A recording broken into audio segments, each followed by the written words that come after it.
João 19 e capítulo 19, verso 41. Os que acharam, digam amém. Amém. Amém? Que diz a palavra do Senhor. E havia um jardim naquele lugar onde fora crucificado, e no horto um sepulcro novo, em que ainda ninguém havia sido posto.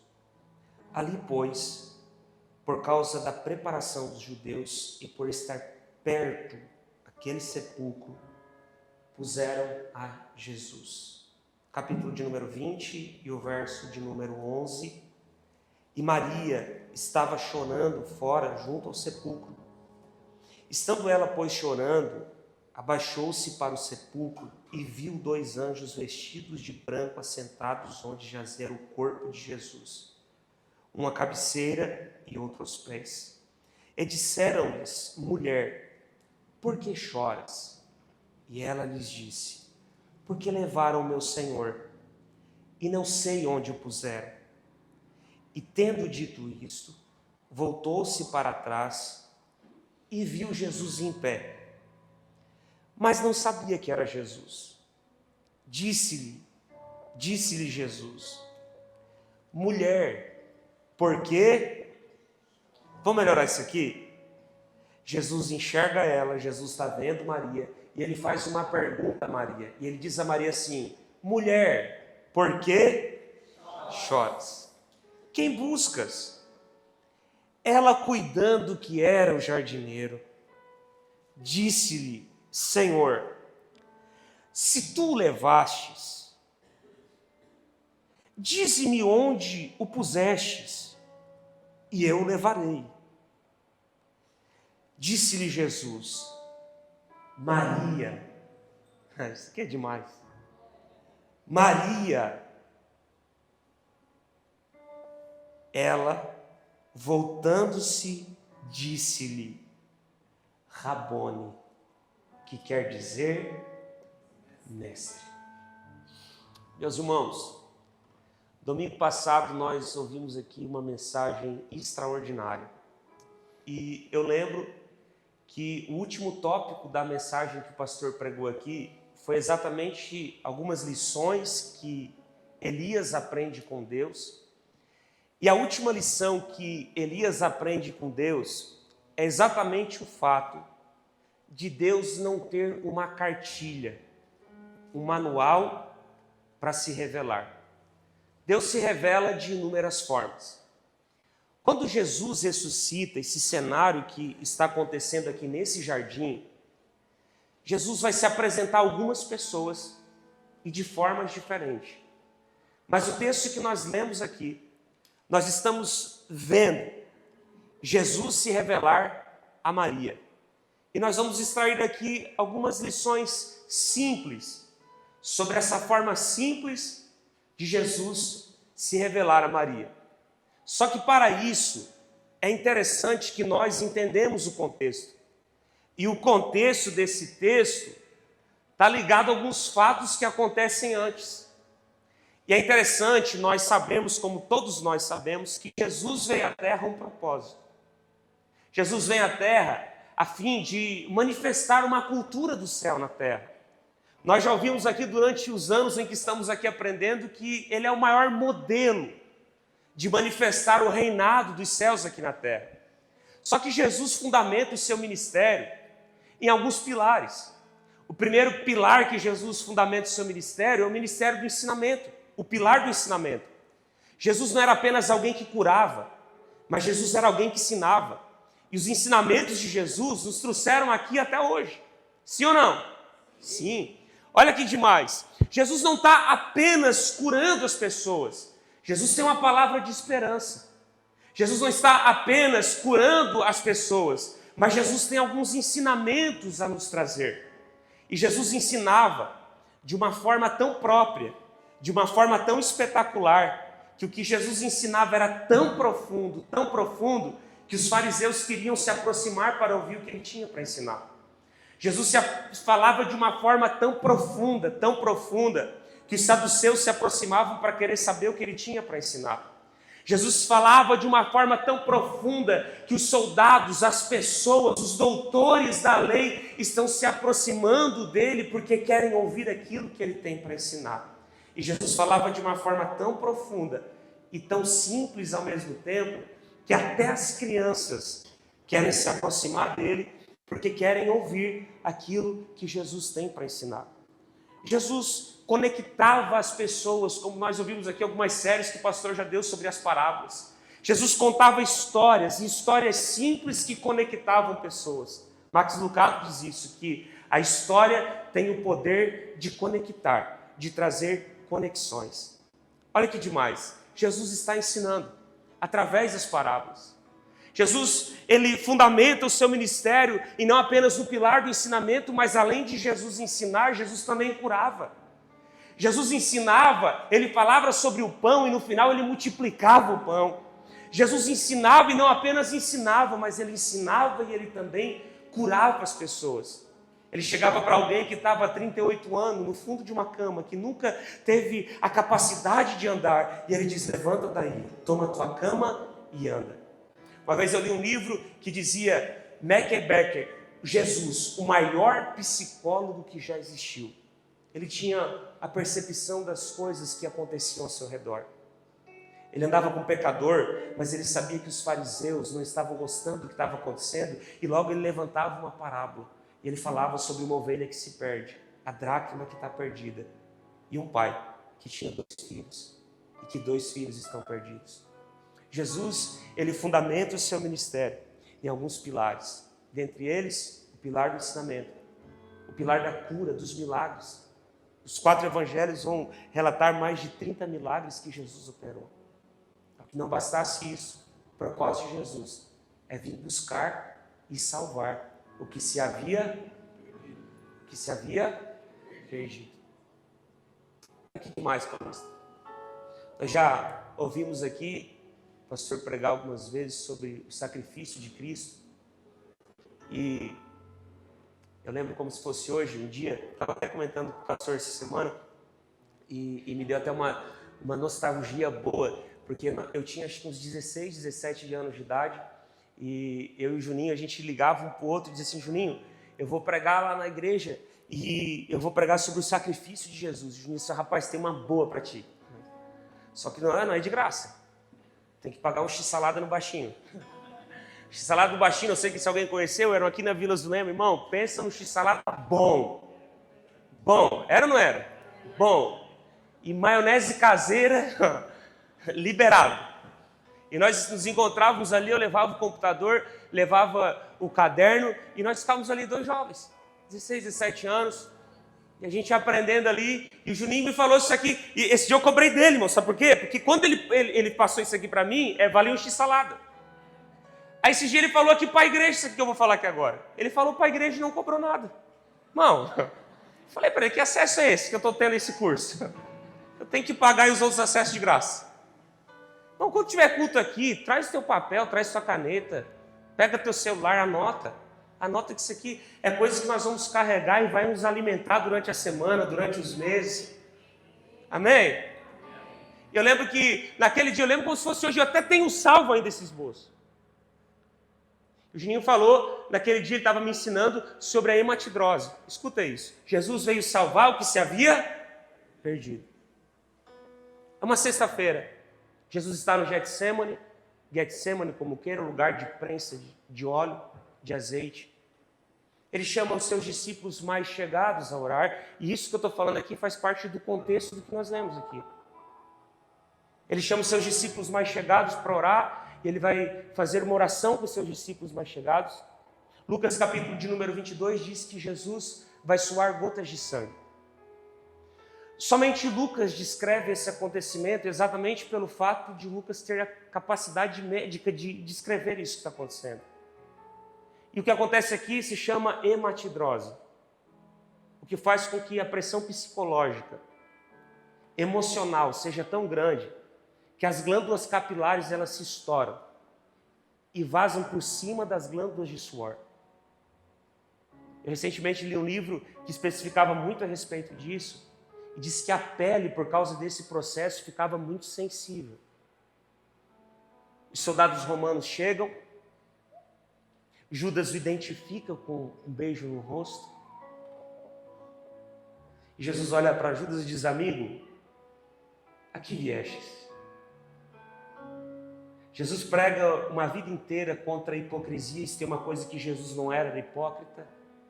Jesus sabia que tinha um amigo, mas era Judas que não sabia ser amigo de Jesus. A que viestes?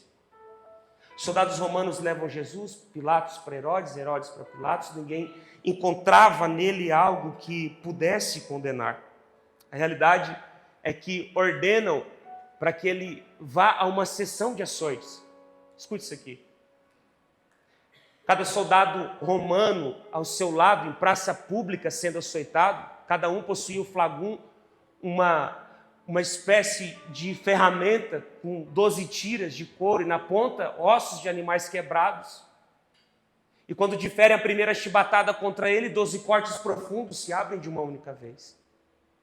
Na 15ª chibatada são mais de 185 cortes profundos em todo o seu corpo.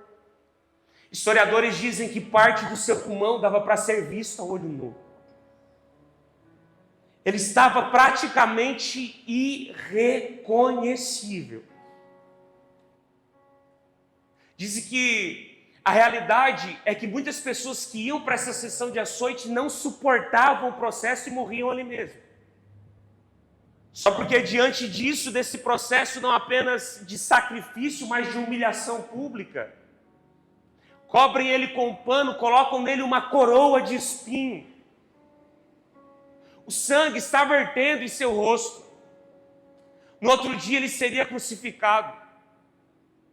Descobrem ele de uma única vez. As feridas se abrem no seu corpo. Ele caminha o trajeto da via dolorosa. Cai durante 3 vezes. Simão Cirineu o ajuda a levar a cruz. Ele está carregando o patíbulo da cruz, a parte horizontal da cruz, porque uma cruz inteira, um ser humano não teria capacidade de carregar. Ele carrega, está a caminho do Gólgota. E é exatamente no Gólgota agora, escute isso aqui, que ele vai ser crucificado. Os pregos, os cravos romanos eram pregos maciços, irregulares. Crucificam o seu braço, o seu punho. Escute isso aqui. Sabe quando nós damos aquela encostada de leve no tornozelo e dá aquele, no ombro, no cotovelo, e dá aquele choque? Cotovelo, tornozelo. No cotovelo e dá aquele choque. Esse nervo que nós encostamos aqui de leve, irmãos, é o nervo ulnar. O que Jesus está passando somente nesse processo de crucificação das mãos é como se pegasse um alicate nesse nervo e torcesse ele. A sensação é como se de um choque elétrico constante. Qualquer pessoa que morresse a morte de cruz, que fosse crucificado, e o processo de estar apenas crucificado, sem passar por sacrifício, morreria por asfixia. O pulmão para de inalar e ele só consegue exalar.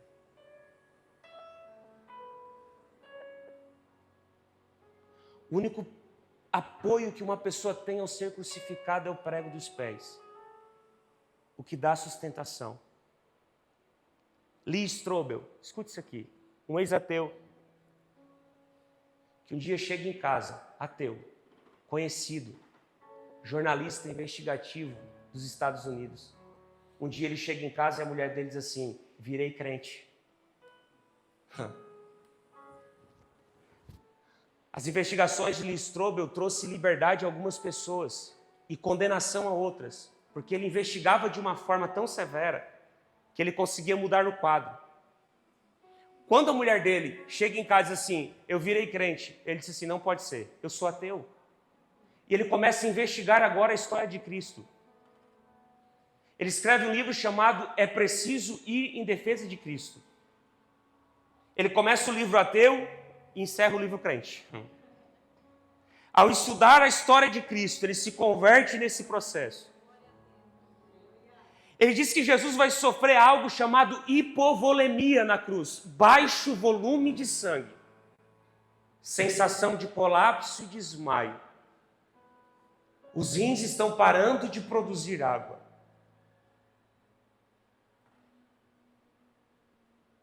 Ele sofre como alguém em crise terminal de asma. E ele está na cruz. Porque ele veio buscar e salvar. E é exatamente nesse cenário da cruz, escute isso aqui, irmão, que ele está sendo crucificado. E do lado dele haviam 2 ladrões. Um olha para ele e está vendo o que está acontecendo, e diz assim: tu não é rei. Em cima da tua placa está dizendo que tu é rei. Se tu és rei, salva-te a ti mesmo e a nós também. Aí, Paulista, sabe o que eu acho demais? É que tem um outro ladrão. E o outro tem senso de pecaminosidade própria. E ele está dizendo assim: peraí, nós estamos aqui porque nós merecemos. Mas este homem, que mal ele fez? Essa morte, morrer a morte de cruz, essa condena é para nós.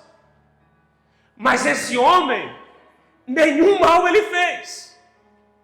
Porque quando nós olhamos para a cruz, é isso que a cruz reflete. É um justo no meio de 2 pecadores.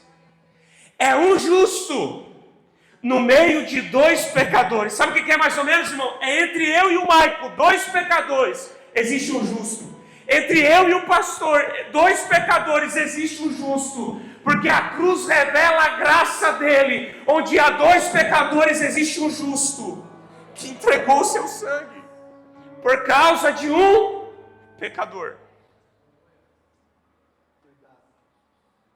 Escuta, Jesus morreu. Domingo de manhã, o texto que nós lemos está aqui. Jesus morreu. João, capítulo de número 19.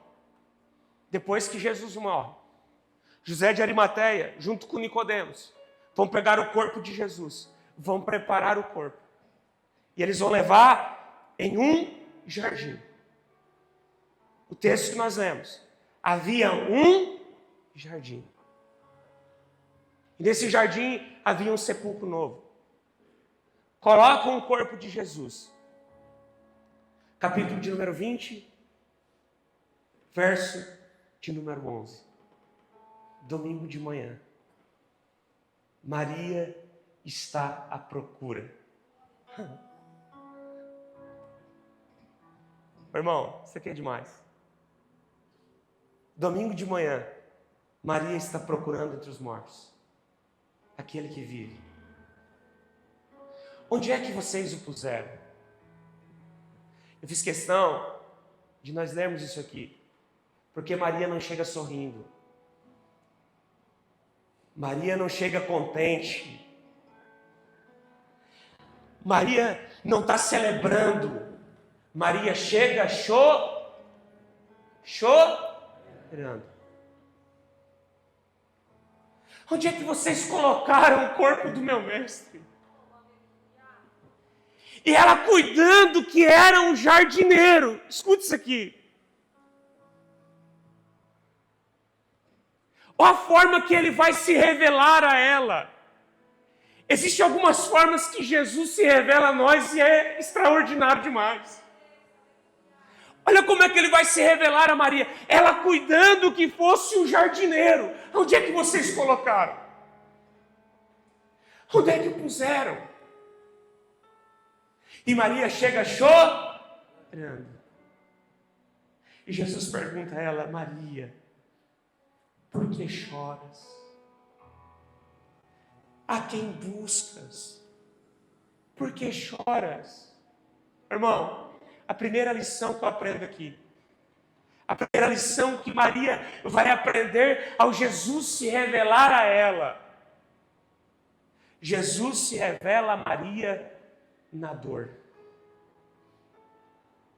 Jesus poderia ter se revelado a Maria de forma imediata, sem deixar ela ficar chorando. Mas Jesus está perguntando e confrontando a mente de Maria, dizendo: Maria, por que você está chorando? E não é para saber o porquê, é para confrontar ela e dizer: por que você chora, Maria? É por causa de quem? Quem é que você está buscando? Jesus poderia ter se revelado de forma imediata a ela, mas ele faz questão de ela ficar procurando ele. Por que você chora? Onde é que o puseram? Porque Jesus está se revelando a Maria na sua dor. Jesus se revela a Maria nas suas lágrimas.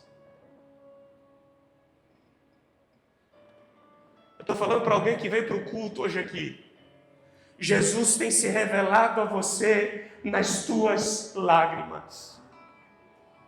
Eu não estou aqui para falar para você que essa dor vai passar, que a porta vai abrir, que a lágrima vai acabar. Não, não. A lágrima vai continuar, talvez a dor vai continuar, mas Ele está se revelando para você nas suas lágrimas.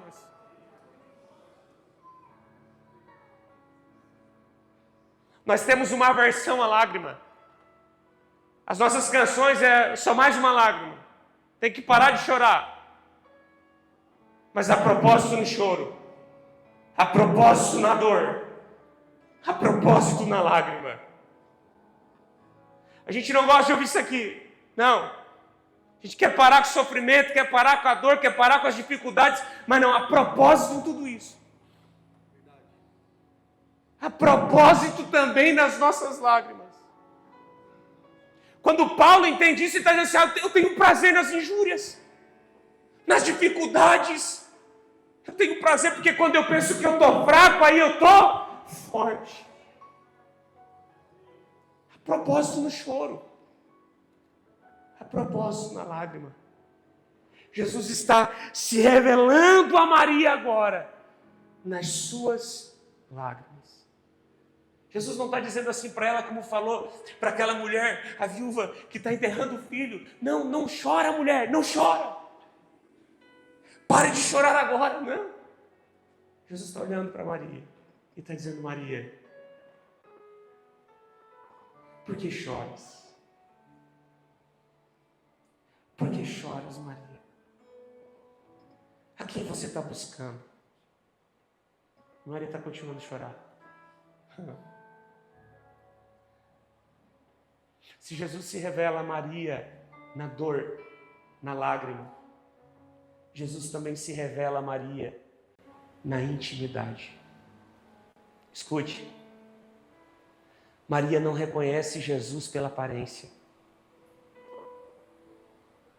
Maria não reconhece Jesus pela forma que viu. Maria reconhece Jesus pela sua voz. Um dia no Éden, Deus se apresentava para falar com Adão. E Adão conhecia pela sua voz. Jesus morre, ressuscita. Está se revelando a Maria. E Maria está chorando. Maria está desesperada. É um domingo de manhã e ela quer saber onde puseram o corpo dele. Ele está dizendo a ela: Maria, por que choras? A quem buscas? Onde é que vocês colocaram o corpo dele? Maria, Maria. Ela reconhece ele pela sua voz. Rabone, que quer dizer mestre. Irmão, você pode pegar qualquer criança que está ali atrás agora. Manda eles virem em fila indiana e gritar cada um. Eu vou conhecer o grito e a voz do Antônio. Já viu aquelas trends que eles fazem agora para testar a intimidade enquanto você conhece? Professores ficam de costas e alguém está gritando o nome. Eu, né? E eles vão identificando pela voz, porque quando se conhece pela voz, revela intimidade. Maria, Rabone. Isso aqui é demais. Ele está se revelando a Maria não apenas na dor, não apenas nas suas lágrimas, mas é no jardim que ele está decidindo restaurar, trazer de volta a intimidade. Escute. Jesus não apenas se revela na dor, ele não apenas se revela na intimidade, e não é só sobre onde ele se revela, mas é como ele se revela. A Maria, ele se revela na dor, na intimidade, e no jardim, ele está se revelando a ela como vencedor. Escute, a nós, ele está se revelando como vencedor. A imagem que se tem da sexta-feira era de um Cristo que havia sido crucificado. Escute, quando Paulo vai falar sobre o primeiro e o último Adão, escuta isso. No jardim, Adão pecou. E o pecado trouxe separação entre Deus e o homem. Através de Adão, todos nós pecamos. E destituídos nós fomos da glória de Deus. No jardim, Adão desobedeceu. Agora, no jardim, ele decidiu ser obediente até a morte. E morte de cruz. Pelo que Deus o exaltou soberanamente. E lhe deu um nome que está acima de todo nome. E diante desse nome todo joelho se dobra e toda língua confessa que Jesus Cristo é o Senhor, para a glória de Deus o Pai. No jardim Adão peca e destituídos nós fomos da glória de Deus. Através de Adão nós morremos fisicamente e espiritualmente. Mas através dele, decide obedecer no jardim. Oh glória! Através dele obedece no jardim.